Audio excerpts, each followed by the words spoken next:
All right. Welcome to the Fox Den. I'm sitting down this morning with Seth Kaplan. Seth, welcome to the podcast. Thank you, and I love the name, the Fox. You said Fox Den. I'm thinking the Fox's Den. Given your last name, can certainly have a different meaning. Absolutely. Thank you. And where are we sitting down this morning? I'm in Toronto. Where are you? I am right outside of Washington in what I would call a flourishing neighborhood in Silver Spring, Maryland. I've had my morning coffee. Here's the mug, and I'm ready to go. Caffeinated up just for this. All right. So, truth be told, you and I, before we get into some of these questions, you and I actually met in Shanghai, China. I believe it was in either 2000 or 2001. That's when I was there. I prefer not to date us, so we can say sometime in the past I'd be happy with. But I was in China for 7 years.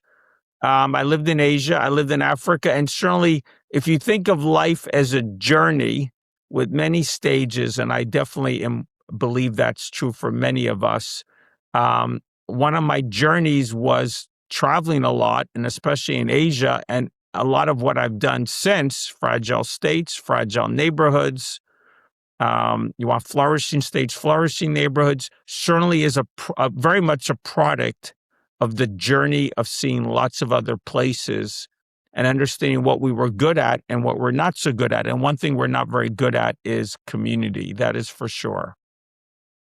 Absolutely. So I want to jump into that. And you also spent time in Japan for a number of years. Nigeria, Turkey, Israel. I mean, I've been in a lot of places. France at some point.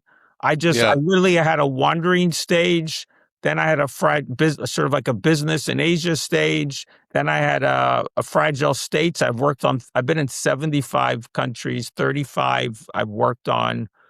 And now I'm doing a lot of US stuff, but I'm still working overseas. Yeah. So I was in China and Asia for many years. And you speak a number of languages yourself. I would say, please don't test me. There was a time I was so good in Japanese and Chinese, I literally had occasions. It wasn't easy, but I had occasions where I was translating Japanese to Chinese and back. And that's hard to imagine now because I haven't spoken either in many years. Again, if you parachuted me into, my Japanese was really good. I was TV, radio, newspaper, company. My Chinese was good, but not as good. I could read contracts in Chinese, but I was not as young and not as immersed. But if you parachuted me into Japan and you gave me a week, I'm pretty sure a lot of my Japanese would come back because I can still read it and I still know I know a lot of words. It's just speaking takes a while to get back. And you were 7 years in China. How many years in Japan? I was 4 years in Japan. Literally, my 20s were in Asia, and then I've did things after that, but I shifted my focus after that. But literally, my whole, except for a brief stint to get a master's, my whole 20s was in Asia.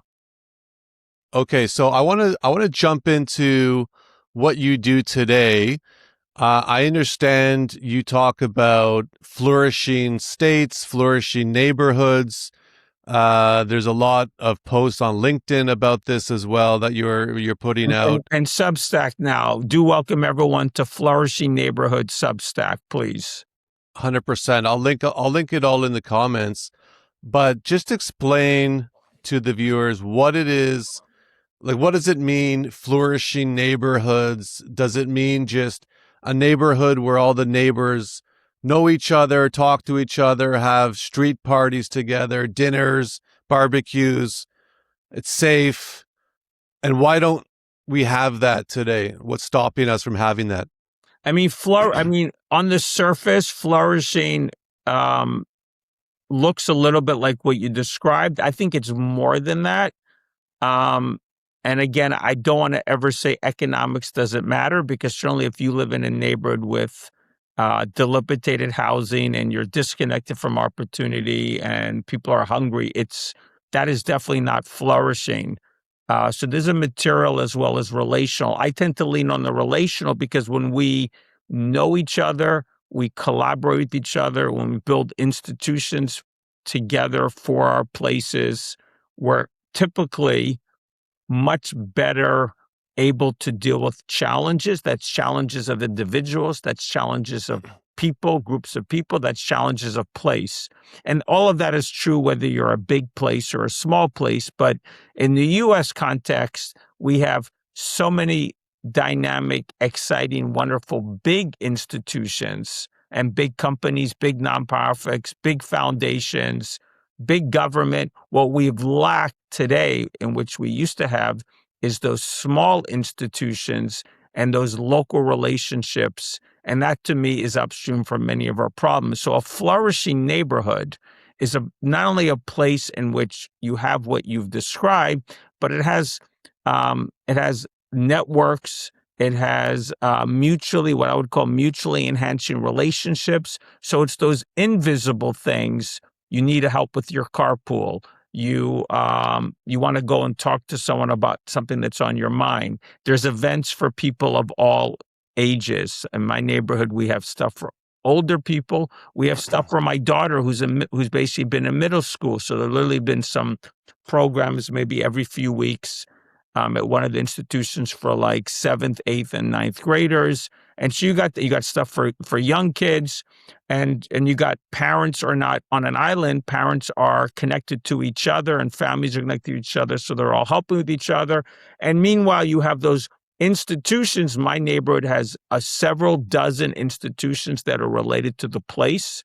Some of them are religious, some of them are economic, some even small businesses, restaurants, supermarket. Some of them are civic. We have a very active civic association. We have parks. So you have every kind. We have kinship networks. There's families with many, many houses, siblings, parents, grandparents, all in the same neighborhood. So it's basically creates this highly networked, woven together group with some sort of common identity, common purpose of improving the place. And lots of institutions are going to bring people together and help get things done. So we collaborate, we're resilient, we're able to fight for what we need with the government, we're able to come together and solve problems. And it doesn't mean we agree on everything, but there's always people are activated. In a flourishing neighborhood, one of the amazing things that's different from everywhere else is people have agency, people are activated, and I'm constantly amazed by people you would just think as ordinary people, and yet they are doing so many things in my neighborhood. And then you see that like everyone is doing something. No one is doing nothing, it seems to me. I'm sure there are those cases. And then, of course, the connections means you also have connections outside, connection to opportunity. Someone's in need, someone's noticing. When people are in need, someone is noticing, someone is helping. There's institutions to help. And that doesn't mean outside, that means in the neighborhood. So all of that makes a place flourishing. So you would say you are living in a flourishing neighborhood yourself? When I left New York, which is 14 years ago, I had a reason to leave. I was offered a chance to teach at Johns Hopkins, where I've been for 14 years. It's one of the other things I do in Washington. So I didn't have to live here, but I wanted to leave New York, and I looked south. So I looked in New Jersey. I looked around Philadelphia. I looked along, basically, you have this Highway 95 up and down, and we're basically looking at all the different options. And again, I happen to be Jewish. I was looking for a Jewish neighborhood. But still, we looked at 6 different places along this path between New York and Washington.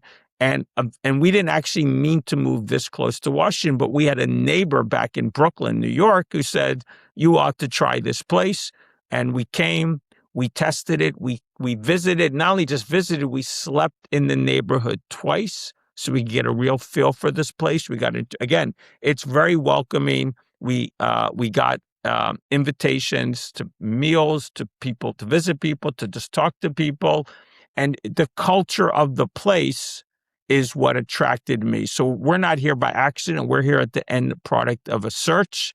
And so I think there's, again, all neighborhoods are different. You don't have to flourish in the same way. I've seen flourishing neighborhoods that, again, are very few people are religious. Think of Park Slope in Brooklyn, or places that are, and there's many ways you can become flourishing.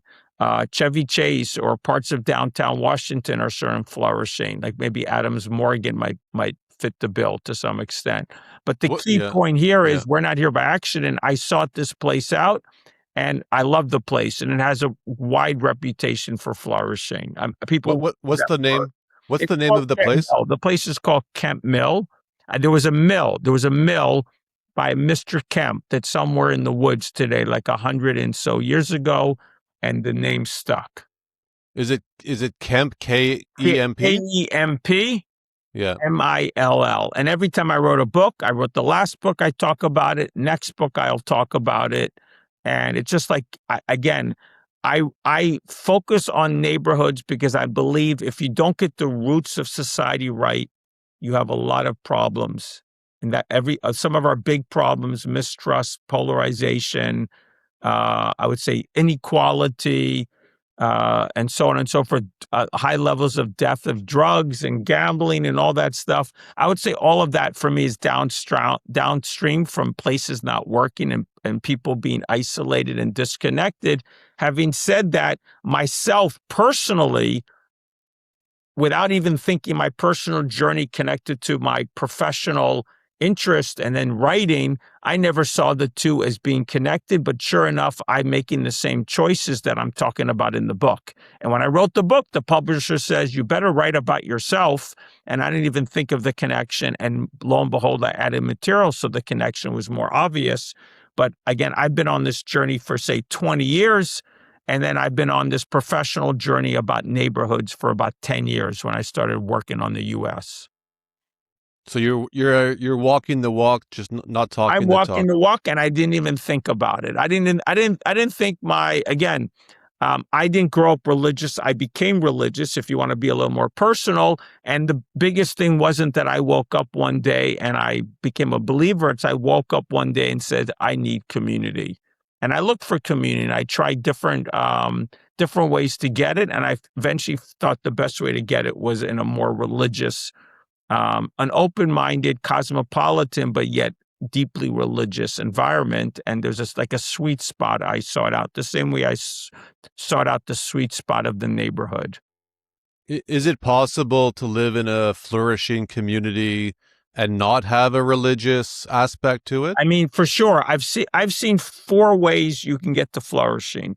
One, I mentioned Park Slope. So Park Slope is definitely not known for its religion. If anything, it's again, you might think of religion as more tradition, and you would think of Park Slope as definitely not very traditional. And that's because it's got an abundance of local institutions. So one, I think of religion. One, I think of just loads of institutions and activities that are like bringing people together constantly. I think you can have a cultural element. You go to some rural areas, it's like in the culture that people are checking on each other, knowing each other. That would be a third. And I think there's a physical element that we can physically design spaces. And my neighborhood has some of that. We're surrounded by woods on three sides. We have a clear identity because of the boundaries. We have a center. We don't have a beautiful, but we do have like a small mall, which is like our main street. So there's some, and then we have lots of local institutions that are in the neighborhood, like the parks and some of the whatever civic house. So I believe you can do it a physical design, and I've seen neighborhoods that are cut off from others, and then therefore there's like a couple of shops, and people feel that this is our place. I've heard people talk about that. So I can think it can be religious, institutional, cultural, or physical. And ideally you have some mixture of all four, but one of the four by itself can actually achieve it from my experience. And then it bleeds into some of the others, maybe. Like if you're cut off, you probably have your own institutions. If you have your own culture, if you're cut off, you might have your own culture that might eventually become more cultural. I mean, there's a neighborhood, I forget the name, in Washington, D.C., that simply by the nature of its design, I can go there from a metro stop, but it's actually a bit far. I forget the name. Somebody invited me. They live there. And there's this one main street. It's surrounded by parks on like a few sides, and it's somehow cut off. And it has the similar feeling And again, there's a physical element. So I do think there's 4 ways you can get to such an outcome.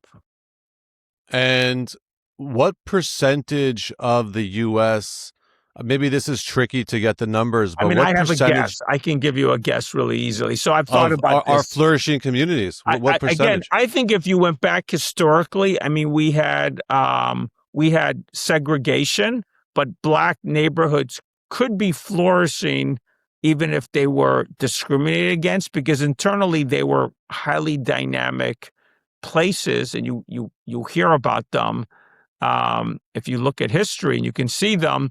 But again, so we were unequal, but many more. So I'm thinking that roughly 3/4 of neighborhoods were flourishing at some point, even with the segregation. And today, I think we're probably 25%, because you can find these places again. And again, it's a continuum. It's not a binary. It's not 0, 1. You could be in the middle. You could be a point. You could be like a 7, a 5, a 3, and the 0 and 10 are the extremes. So many of us might live in 2 and 3 neighborhoods, but to be flourishing, let's say you're 7 and above, I think you're more at the 25% number maybe today. Which country gets it right more than anyone else? I don't think it's the United States. No, we're very Um, individualistic, and the geography. I mean, you're in Canada. I mean, both these countries, the Anglo-Saxon world is very individualistic. It's more affected by the phones than more. I mean, there's plenty of data. The more individualistic the country, the more it's affected in some ways. Again, there's always positives and negatives, and I use the phone. Here's my phone tremendously. And but I do think when the social fabric is weak, you're more vulnerable to shocks and stresses. The phone is a huge growing stress on society, and geography doesn't help the United States more than any place else, because the spread out. In Canada, you're large, but the population is concentrated. And so I think in general, countries with a stronger social fabric. So you can certainly see in the poorer countries have great community in many cases, not always. And yet nationally, because of their social fragmentation, they don't do well. And so you have fragile states who are locally strong and nationally weak. I mean, a country that is, again, it also has its own polarization and its own political challenges, but a place like Israel being a very thick social fabric and very strong locally and very compact as well. I think there's parts of Europe that at least have some aspects of this. Southern Europe tends to have a thicker social fabric than Northern Europe. And so I think they have other relational problems, but in terms of thick family networks and a stronger sense of community, you're getting it more in Southern Europe than Northern Europe. And the data is that these places, the most obvious data is the mental health of youth, how bad, what kind of negative impact you get from phones. And so you can look at Jonathan Haidt's international data and get a decent comparison across countries. right. And the Anxious Generation book that he wrote was very telling, right? I mean, it's very telling. I mean, it won't be focused on international. If you look at his After Babel Substack, and I published 5 times there, I'm like the community guy. I just published a piece a few months ago. And so I think he's great on the downsides of phones. I'm not sure he's been as successful with how do we get youth to be together and play. He talks about phone versus play-based, and I'm a big believer in that. I mean, I tell my kids to get out of the house and have fun and get lost for many hours, and then I'll come and get you, whatever it is, wherever you are. That's easier when they're a little older, but still, the play-based, the in real time human, that is like part of our healthy development, and not doing that regularly is like a development blockage to some extent. You're blocking your kids. So I do think he's right on with the technology, but it's much harder to encourage parents to let their kids play. And I do think a trusting, flourishing neighborhood is a prerequisite for play. Without it, we don't play. We are scared to let our kids wander. We don't know our neighbors. The kids are, whatever they're doing with their programs and their tech, they're not doing something with their neighbors. And I think that is, you can't fix one problem without fixing the other, in my opinion. Absolutely. So everything stems from these neighborhoods. I want to ask Seth, where can people follow your work and uh, follow what you're doing?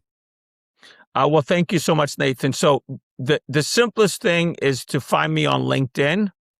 We're going to be at 27,000 followers, connections within the next week or so. And I basically have dedicated myself with the book, the LinkedIn, and now the Substack, Flourishing Neighborhoods on Substack. I definitely want to encourage people LinkedIn. I would definitely encourage them to come to Substack. And by the way, on the Substack, our goal is to turn this into a platform for people to learn from each other and to grow their neighborhoods into flourishing. We encourage contributions. So not only please read us, comment on us, share us, and by all means, if you have a great story or great lessons learned, contribute to us. I have like 10 contributions we're looking at now, and we only started a few weeks ago. Wow. Well, listen, Seth, this has been an interesting conversation. I know that you need to head off, so we're gonna wrap things up. But I appreciate your time, and I'm not sure what an individual can do to promote a flourishing neighborhood, but I get You can step out your front door and make sure you know your neighbors is one.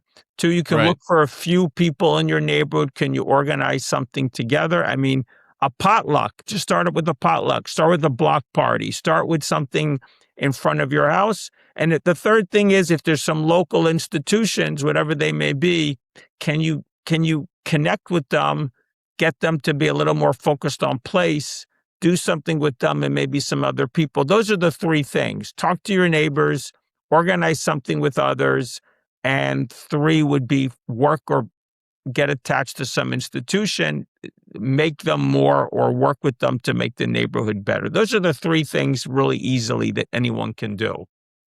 All right. First, I guess the first step is learn the name of your neighbor, because I think most Well, people learn the don't name even of know. your neighbors. I mean, again, every place is different. I can't tell you how friendly your neighbors are, but if you don't make a try, I would say awkwardness at the beginning, discomfort at the beginning is the norm. Do not let that prevent you. Ideally, if you know a couple of people, then you have collaborators. And let's suppose you have three people you know, and you do some potluck, and you just invite a bunch of other people. Well, not everybody will come, but if they bring two people and they bring two people, before you know it, you have 25, 30 people. And maybe you can create a tradition or a regular rhythm that we just do potlucks. Is it once a month, 2 months, whatever it is? And then all of a sudden the culture begins to change. You do something, they do something, someone else does something else, and it picks up the pace. All right. Well, that's a challenge for me. I don't know all of my neighbors, but maybe I could lead the charge here, organizing something in my Well, next neighborhood. time we talk, I expect a good report, Nathan, from the Uh, den. All right, from the Fox then. All right. Thank you again, Seth, and we'll talk to you soon. Thank you so much. Be well. Cheers. Take care. Thank you.